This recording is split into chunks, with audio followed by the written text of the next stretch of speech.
What God does for one under one circumstance, he will do for another if he meets the same condition. God has not changed. He is the same yesterday, today, and what? And forever. So to give you knowledge of God, they have to start from yesterday. If you find something in his yesterday, you can be sure you can have it again in his today, because the man has not changed. It's like fire. Fire has not changed since the time they first put it on in the time of Adam or before then. So if you read that he burned somebody, you can be guaranteed that he will still burn if you touch it. Gravity has not changed since the creation of the universe. Anything that goes up comes down. So you can't go. That's why they give you history. All those records. Because hidden in history is wisdom for today. Then they give you prophecy to give you knowledge of the future, the one that has not yet happened, from where you are into the future. Because to have foresight is one of the greatest things any human being can have.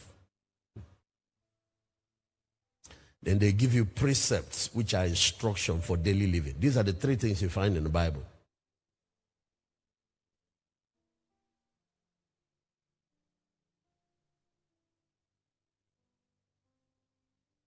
So the Bible covers yesterday, today, and tomorrow. So now watch. In verse 3, there is an information there. It's part of the knowledge we are to have. That's 2 Peter chapter 1. We're still in 2 Peter chapter 1. Now I'm in verse 3. In verse 3, it said, according to his divine power, he has provided for us all things that pertain to life and to godliness. Now, he provided for us grace for everything. This grace of God that we're studying provided for everything. First, for this life. Then, for your Christian life. So, you have the vertical side, you have the horizontal. The horizontal is this natural life. Then, your spiritual life. And when it comes to your spiritual life, he even pointed out that there is provision to help you live a godly life. A lot of Christians are struggling now. What some people do is that because iniquity, the prophecy, this is foresight now, you see. That's why there's nothing happening in society that shakes me. He said there is increase in terrorism, kidnapping. It doesn't bother me. Everything is prophesied. I know. I understand why those things are here. We're in the last days. But I also have understanding of the strategies, the provisions made for us to survive such times. There is grace provided for the time we're living in. There are provisions made for this time.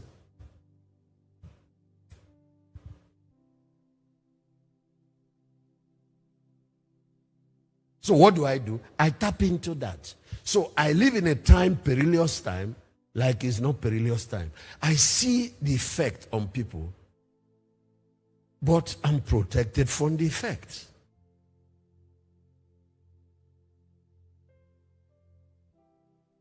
The way some believers think is because they say there will be earthquake, there will be pestilence. So anytime one comes out, let's assume a pestilence like we had corona, you must collect your portion.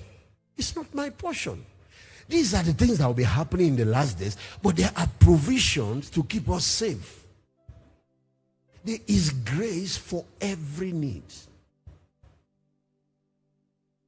When you think about the two dimensions of this, that there is provision for your natural life. If you're having struggles in your marriage, there is grace to manage that man, to live at peace with that man, and stop quarreling with him. Ask God for it.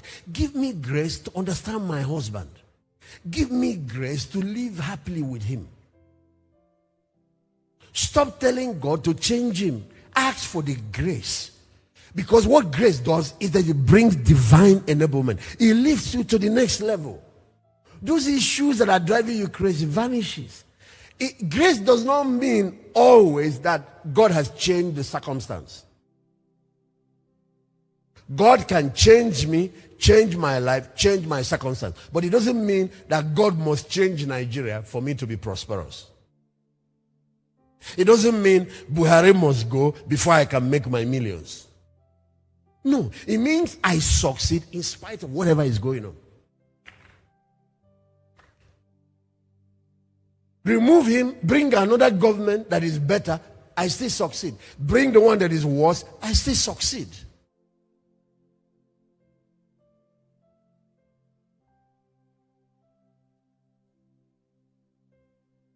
How can sun be beating you when you have a roof over your head?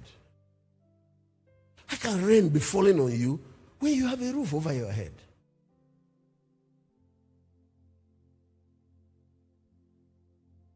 If you see a man that has a beautiful house, sleeping outside and being beaten by rain and afternoon sunlight and all that,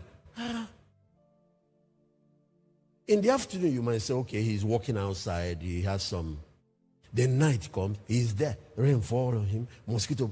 You need to take Oga to somewhere they will examine his head. Your own case is not that. It's just that ignorance, what you don't know, can stop you.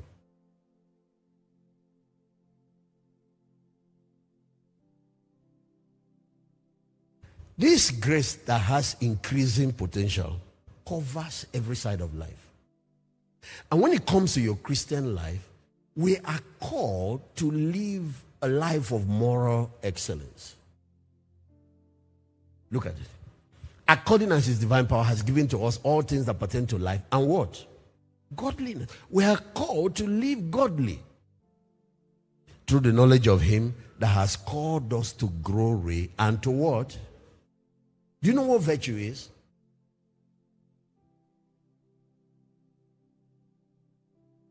If you type it to your phone now, it will tell you the definition. Moral excellence. Godliness at its best. Holiness. Righteousness.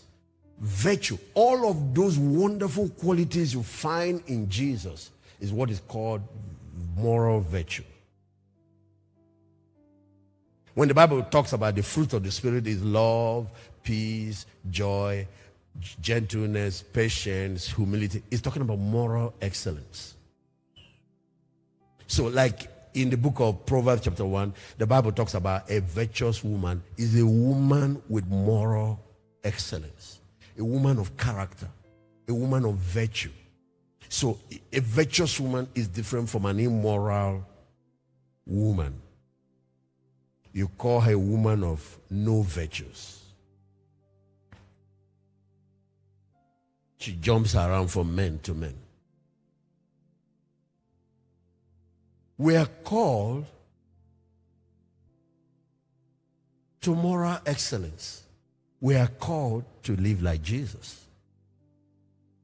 And to make that happen, grace has been provided to us to live godly.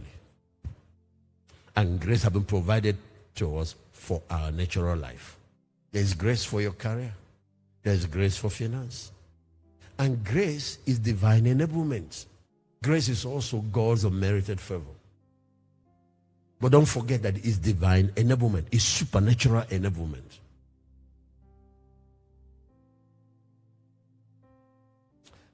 I made this illustration before. You ask two people to dive to the seabed, to the bottom of the water. Lagos Lagoon. Say, go to the bottom of the water. While we were coming on the boat, my wedding ring dropped from my hand and it fell inside. Go down there and bring it. And you will be rewarded $1 million. And because there is a reward, 7 young men jump in. And this thing is very deep. And as they go deeper, they find out that the water pressure is crushing. It's too heavy. You've struggled to breathe. Then they find out that the water is muddy. They are not able to see. Talk less of getting to. As they get closer to the bottom, they find out the places you can't really find a ring that fell in here. Then the other 5 boys waiting. They want to go, but they are wondering. And then the guy that gave the assignment said, there are swimming equipment, put it on. I can help you stay afloat. You can't drown with them. Then you have oxygen marks for your front. Then you have a headlamp so you can see everywhere. And then we're also giving you this, glass to wear on your eyes. That is a magnifying lens. If you see anything, even if it's from a distance, you're not sure.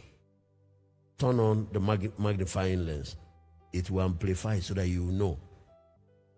You have given this guy 4 different types of grace to help him get that job done. You see, that is the difference. He goes in. They didn't jump in first. The people that jumped in first are busy struggling up and down. He goes in. As he gets to the motorbike, he turns on his light. He turns on his magnifying lens. He's able to see through. And then he scans the seabed. He has oxygen. These other ones, every 2 minutes, they have to go up, get fresh air, and come back. This guy is able to stay. And then finally, he finds the ring and comes out. You see, the standard did not change. The assignment did not change. What changed is the means of getting it done. A lot of Christians are making the mistake of lowering God's standard. They think maybe because we're in the New Testament, you can now be sinning and be misbehaving. It will lead you to hell. What has changed is that God has given you the same holy standard because God does not change. God's standard has not changed. God still requires righteousness. God still requires godliness. God still requires holiness.